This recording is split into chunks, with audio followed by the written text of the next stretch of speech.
Hello, welcome to my YouTube channel. Have you ever wondered what the difference between RAM and ROM is? Or why does your computer need both? Well, in this video, we're going to answer those questions and more. So let's get started.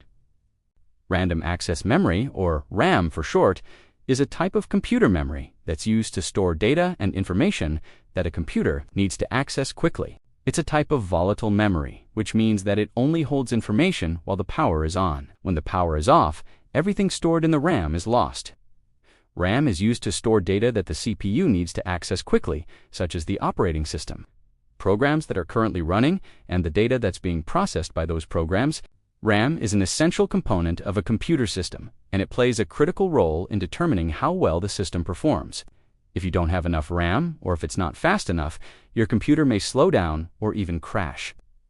There are a few key things to keep in mind when it comes to RAM. First, RAM is a volatile memory, which means that it loses its contents when the power is turned off.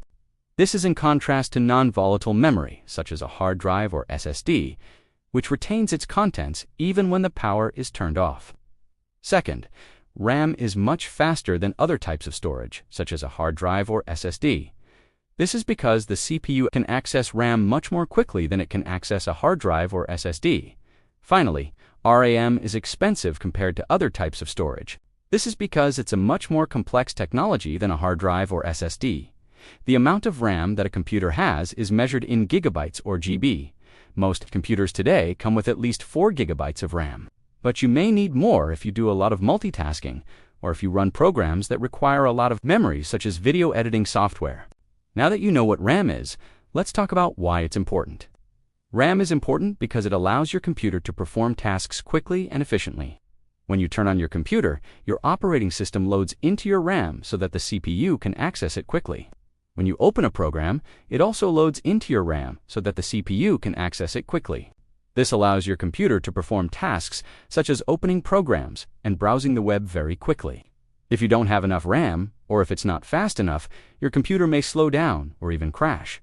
This is because the CPU will have to wait longer for the data it needs to access to load from a hard drive or SSD. This can cause your computer to become very slow and unresponsive.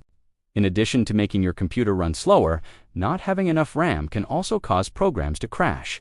This is because if a program needs more memory than is available, it will eventually run out of memory and crash. This is especially common if you're running multiple programs at the same time, or if you're running programs that require a lot of memory, such as video editing software. Finally, having enough RAM can help prevent your computer from overheating. This is because when your computer is running low on RAM, the CPU has to work harder to access the data it needs. This extra work generates extra heat, which can cause your computer to overheat. So now you know what RAM is and why it's important. Let's talk about how you can upgrade your computer's RAM. Upgrading your computer's RAM is a great way to improve performance and prevent crashes. Most computers today come with 4 gigabytes of RAM, but you may want to upgrade to 8 gigabytes or even 16 gigabytes if you do a lot of multitasking or if you run programs that require a lot of memory. Upgrading your computer's RAM is also a relatively easy process. You can usually do it yourself by simply opening up your computer and installing additional RAM modules.